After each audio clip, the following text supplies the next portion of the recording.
To rhythm of learning. നമുക്ക് ഇന്ന് current അഫയേഴ്സുമായി ബന്ധപ്പെട്ട് കുറച്ച് ക്വസ്റ്റ്യൻസ് പഠിക്കാം കേട്ടോ. ശ്രദ്ധിക്കൂ.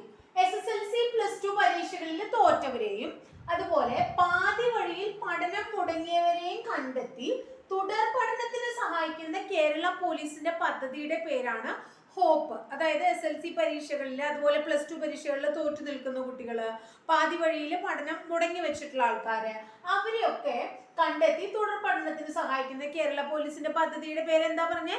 ഹോപ്പ് എന്നാണ് പറഞ്ഞത്. എന്താ പദ്ധതി? ഹോപ്പ്. അടുത്ത് നോക്കൂ.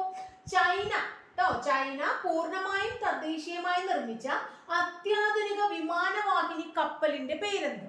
ഫ്യൂജിയാൻ. ചൈന പൂർണ്ണമായും തദ്ദേശീയമായി നിർമ്മിച്ച അത്യാധുനിക വിമാനവാഹിനി കപ്പലാണ് ഏത്? ഫ്യൂജിയാൻ എന്ന് പറയുന്നത്. അടുത്തത് 2024 ഏപ്രിൽ മാസത്തില് ഇന്ത്യൻ സഞ്ചാരികൾക്ക് വേണ്ടി വിസ ആരംഭിച്ച രാജ്യമാണ് ജപ്പാൻ. 2024 ഏപ്രിൽ മാസത്തില് ഇന്ത്യൻ സഞ്ചാരികൾക്ക് വേണ്ടി വിസ ആരംഭിച്ച രാജ്യമാണ് ഏത്? ജപ്പാൻ ട്ടോ. കേന്ദ്ര സാഹിത്യ അക്കാദമി വിശിഷ്ടാംഗത്വം രാജിവെച്ച നോവലിസ്റ്റ് ആണ് സി രാധാകൃഷ്ണൻ. കേന്ദ്ര സാഹിത്യ അക്കാദമി വിശിഷ്ടാംഗത്വം രാജിവെച്ച നോവലിസ്റ്റ് ആണ് സി രാധാകൃഷ്ണൻ. അടുത്തത് സർവേക്കായി വിഴിഞ്ഞം തുറമുഖത്തെത്തിയ നാവിക കപ്പലിന്റെ പേര് INS സത്ലജ് എന്നാണ്. സർവേക്ക് വേണ്ടിയിട്ട് വിഴിഞ്ഞം തുറമുഖത്തെത്തിയ നാവിക കപ്പലാണ് ഏതാണ്? INS സത്ലജ്. അടുത്ത നോക്കൂ. വ്യാഴത്തിന്റെ ഉപഗ്രഹമായ യൂറോപ്പയെ കുറിച്ച് പഠിക്കാനായി 2024 ഒക്ടോബറിൽ നാസ വിക്ഷേപിക്കുന്ന ഉപഗ്രഹമാണ് ക്ലിപ്പർ. വ്യാഴത്തിന്റെ ഉപഗ്രഹമായ യൂറോപ്പയെ കുറിച്ച് പഠിക്കാനായിട്ട് 2024 ഒക്ടോബറിൽ നാസ വിക്ഷേപിക്കുന്ന ഉപഗ്രഹത്തിന്റെ പേരാണ് ക്ലിപ്പർ. അടുത്തത് ജീവിതശൈലി രോഗങ്ങൾ നിയന്ത്രിക്കാനായി ഭക്ഷ്യസുരക്ഷാ വകുപ്പുമായി സഹകരിച്ച് ജില്ലാ ഭരണകൂടങ്ങൾ നടപ്പാക്കുന്ന ക്യാമ്പയിന്റെ പേരാണ് നെല്ലിക്ക. എന്താണ് നെല്ലിക്ക? ജീവിതശൈലി രോഗങ്ങൾ നിയന്ത്രിക്കാൻ ഭക്ഷ്യസുരക്ഷാ വകുപ്പുമായി സഹകരിച്ച് ജില്ലാ ഭരണകൂടങ്ങൾ നടപ്പാക്കുന്ന ക്യാമ്പയിന്റെ പേരാണ് നെല്ലിക്ക. അടുത്തത് വ്യവസായ വകുപ്പിന്റെ സംരംഭക വർഷം പദ്ധതിയുടെ ഭാഗമായി സംസ്ഥാനത്ത് ഏറ്റവും അധികം സംരംഭങ്ങൾ തുടങ്ങിയ ജില്ലയാണ് എറണാകുളം. നോക്കൂ. വ്യവസായ വകുപ്പിന്റെ സംരംഭക വർഷം പദ്ധതിയുടെ ഭാഗമായി സംസ്ഥാനത്ത് ഏറ്റവും അധികം സംരംഭങ്ങൾ തുടങ്ങിയ ജില്ലയാണ് എറണാകുളം. അടുത്തത് 2024 യുനെസ്കോ ലോക പുസ്തക തലസ്ഥാനം. 2024 യുനെസ്കോ ലോക പുസ്തക തലസ്ഥാനം ഏതാണ്? Strasbourg, France. ഏതാണ്? Strasbourg, France. ക്ലിയർ ആയോ നിങ്ങൾക്ക്? ഒന്നും കൂടെ പറയാം നമുക്ക്.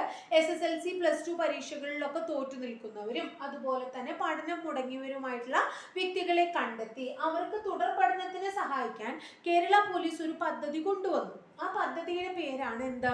ഹോപ്പ് എന്ന് പറയുന്നത്. എന്താ പദ്ധതിയുടെ പേര്? ഹോപ്പ്.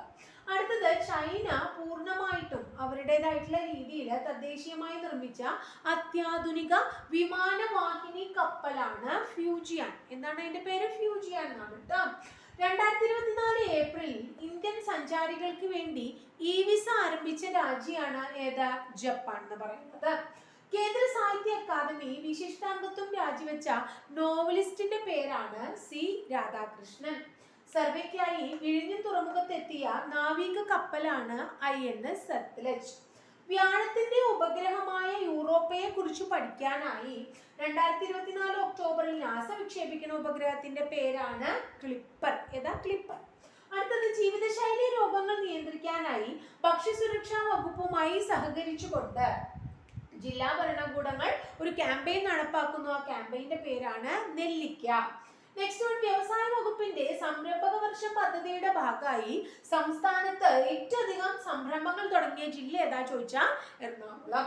2024 യുനെസ്കോ ലോക പുസ്തക തലസ്ഥാനം ഏതാണത്? സ്ട്രാസ്ബർഗ് ആണ്. സ്ട്രാസ്ബർഗ് എവിടെയാണ്? ഫ്രാൻസ് ആണ്. അപ്പൊ ഇത്രയാണ് നമ്മുടെ ഇന്നത്തെ കുറച്ച് കറണ്ട് അഫയേഴ്സ്. വളരെ ഭംഗിയായിട്ട് പഠിക്കുക, നോട്ട് എഴുതിയെടുക്കുക. എന്നിട്ട് ഇടയ്ക്കിടയ്ക്ക് ഇനി അധികം ദിവസങ്ങൾ നമുക്കില്ല, അതുകൊണ്ട് ഇടയ്ക്കിടയ്ക്ക് അത് റിപ്പീറ്റ് ചെയ്ത് വായിച്ചു നോക്കാനായിട്ട് ശ്രമിക്കുക. 20 മാർക്ക് ഉണ്ട്. പൂർണ്ണമായിട്ടും 20 മാർക്ക് നമുക്ക് നേടണം എന്നുള്ളതാണ്. എൻ്റെ എല്ലാ കറണ്ട് അഫയേഴ്സും ഞാൻ ഓരോ ദിവസം അപ്ലോഡ് ചെയ്യുന്ന കറണ്ട് അഫയേഴ്സ് എന്നുള്ള രീതിയിൽ പ്ലേലിസ്റ്റിൽ നമ്മളത് ആഡ് ചെയ്തിട്ടുണ്ട്.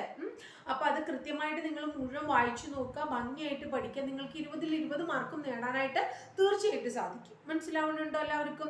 അപ്പോൾ ഇത്രയേ ഉള്ളൂ ഇന്നത്തെ ക്ലാസ് കൃത്യമായിട്ട് നിങ്ങൾക്ക് മനസ്സിലാകുന്നുണ്ട് എന്ന് വെച്ചിട്ടുണ്ടെങ്കിൽ, ഇഷ്ടപ്പെട്ടുവെങ്കിൽ തീർച്ചയായിട്ടും നമ്മുടെ ചാനൽ ഒന്ന് ലൈക്ക് ചെയ്യണേ. അതുപോലെ തന്നെ നിങ്ങൾ ഇഷ്ടപ്പെട്ട ക്ലാസ്സുകളാണെങ്കിൽ നിങ്ങളുടെ കൂട്ടുകാർക്ക് ഒന്ന് ഷെയർ ചെയ്ത് കൊടുക്കൂ കേട്ടോ.